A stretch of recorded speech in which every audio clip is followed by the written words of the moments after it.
እህቴ ሆይ ተገፍተሻል። እንግዲያውስ መገፋትን አምላክሽም ቀምሶታል። ወንድሜ ሆይ ብቻህን ተትተሃል። ብቻውን በመተው ያንተን ብቻነትም ጭምር ቀምሶታል። ሽታና ክርፋታችንን እንኳን ሳይቀር ጋር እኮ ነው የተወለደው። ይሄን ብቻ አይደለም ወጣቶች ሆይ ዓለማችንንማ በደንብ አድርጎ አጣጥሞታል። የመገፋት ጥጉን የመጠላት ጥጉን መድኃኒታችን ኢየሱስ ክርስቶስ አጣጥሞታል። እግዚአብሔር በላይ በሰማይ ሆኖ እኛን በታች በምድር አስቀምጦ የኮራብን እንዳይመስልን የተዋረድነውን መዋረድ እንኳን ቀምሶታል። እሱ ምን አለበት እብሪተኛና ትዕቢተኛ ነው እንዳንለው የመጨረሻ እግራችን ስር ተደፍቶ ማበሻ ይዞ እግራችንን አጥቧል። ተትተሃል፣ መተውን ቀምሶታል። ተገፍተሃል፣ ከመገፋትም በላይ ተገፍትሯል። ድሃ ሆኗል፣ የመጨረሻውን ድህነት አጣጥሟል። ዓለማችንንማ በደንብ በሚገባ አጣጥሞታል። እንዴ መቃብራችንን እንኳን ሳይቀር እኮ ቀምሶታል። የመጨረሻው እግዚአብሔር ቀን አለው የተዋረደውን የሚያከብርበት። የአልዓዛር ቀን ይመጣል ያልኳችሁ ይኸውላችሁ፣ ያቺ ቁስሉን ያከበት የነበረችው ጣቱ እንኳን የምትፈለግበት ቀን ይመጣል። ባለጸጋው ነው ወይም እንዳላል አልዓዛር ጣቱን ውሃ ነክሮ ምላሴን ያበርድልኝ ዘንድ አልዓዛርን ስደድልኝ አይለው መሰላችሁ? እንዳለቀስክ አትቀርም አንተ ክርስቲያን። ከበረታ ሳታጉረመርም ከኖርክ እንደ አልዓዛር እግዚአብሔርን ካልሰደብ አልዓዛር እኔ በጽድቅ እየኖር በክፋትና በኃጢአት የሚኖሩትን ባለጠጋ ያደርጋል በማለት እግዚአብሔርን ካልተውክ እንዳለቀስክ አትቀርም፣ ትስቃለህ። እንደተተውክ አትቀርም፣ ትከበባለህ። አንድ ቀን የሚያገኘን አምላክ አለ።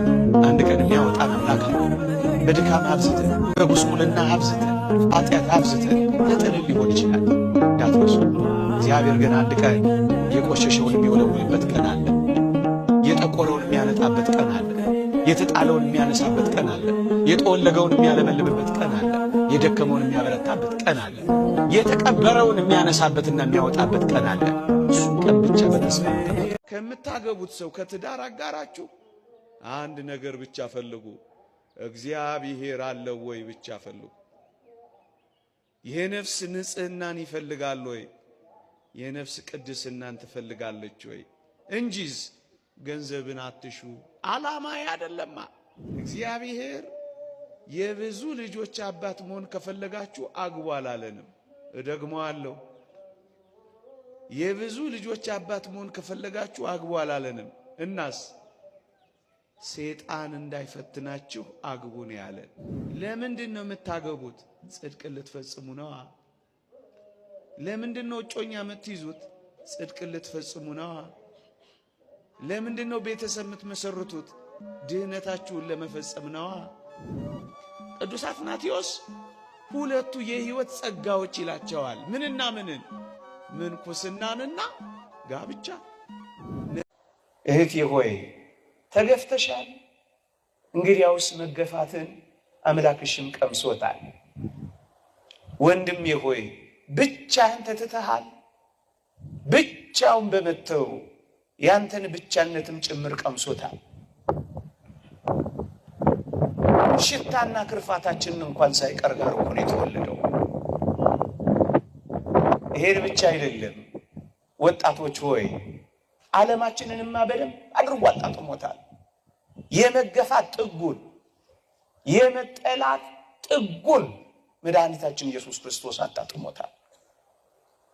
እግዚአብሔር በላይ በሰማይ ሆኖ እኛን በታች በምድር አስቀምጦ የኮራብን እንዳይመስልን የተዋረድነውን መዋረድ እንኳን ቀምሶታል።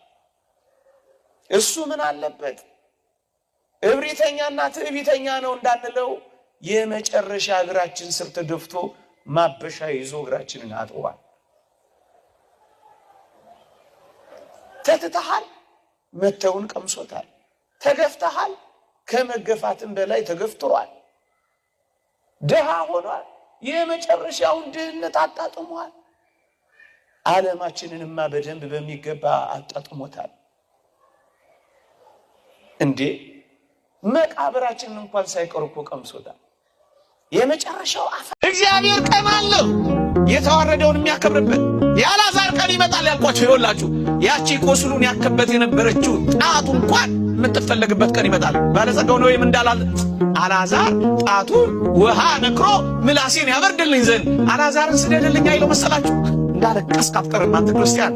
ከበረታ ሳታጉረመርም ከኖርክ እንደ አልዓዛር እግዚአብሔርን ካልሰደብ አልዓዛር እኔ በጽድቅ እየኖር በክፋትና በኃጢአት የሚኖሩትን ባለጠጋ ያደርጋል በማለት እግዚአብሔርን ካልተውክ እንዳለቀስክ አትቀርም፣ ትስቃለህ። እንደተተውክ አትቀርም፣ ትከበባለህ። አንድ ቀን የሚያገኘን አምላክ አለ። አንድ ቀን የሚያወጣን አምላክ አለ። በድካም አብዝተን፣ በጉስቁልና አብዝተን፣ ኃጢአት አብዝተን ለጥል ሊሆን ይችላል። እንዳትረሱ። እግዚአብሔር ግን አንድ ቀን የቆሸሸውን የሚወለውልበት ቀን አለ። የጠቆረውን የሚያነጣበት ቀን አለ። የተጣለውን የሚያነሳበት ቀን አለ። የጠወለገውን የሚያለመልምበት ቀን አለ። የደከመውን የሚያበረታበት ቀን አለ። የተቀበረውን የሚያነሳበትና የሚያወጣበት ቀን አለ። እሱ ቀን ብቻ በተስፋ ተጠብቁ። ከምታገቡት ሰው ከትዳር አጋራችሁ አንድ ነገር ብቻ ፈልጉ። እግዚአብሔር አለው ወይ ብቻ ፈልጉ። የነፍስ ንጽህናን ይፈልጋል ወይ? የነፍስ ቅድስናን ትፈልጋለች ወይ? እንጂስ ገንዘብን አትሹ። ዓላማ አይደለማ። እግዚአብሔር የብዙ ልጆች አባት መሆን ከፈለጋችሁ አግቡ አላለንም። እደግመዋለሁ። የብዙ ልጆች አባት መሆን ከፈለጋችሁ አግቡ አላለንም። እናስ ሰይጣን እንዳይፈትናችሁ አግቡ ነው ያለን። ለምንድን ነው የምታገቡት? ጽድቅ ልትፈጽሙ ነው። ለምንድን ነው እጮኛ የምትይዙት? ጽድቅ ልትፈጽሙ ነው። ለምንድን ነው ቤተሰብ የምትመሰርቱት? ድህነታችሁን ለመፈጸም ነው። ቅዱስ አትናቴዎስ ሁለቱ የሕይወት ጸጋዎች ይላቸዋል። ምንና ምንን? ምንኩስናንና ጋብቻ።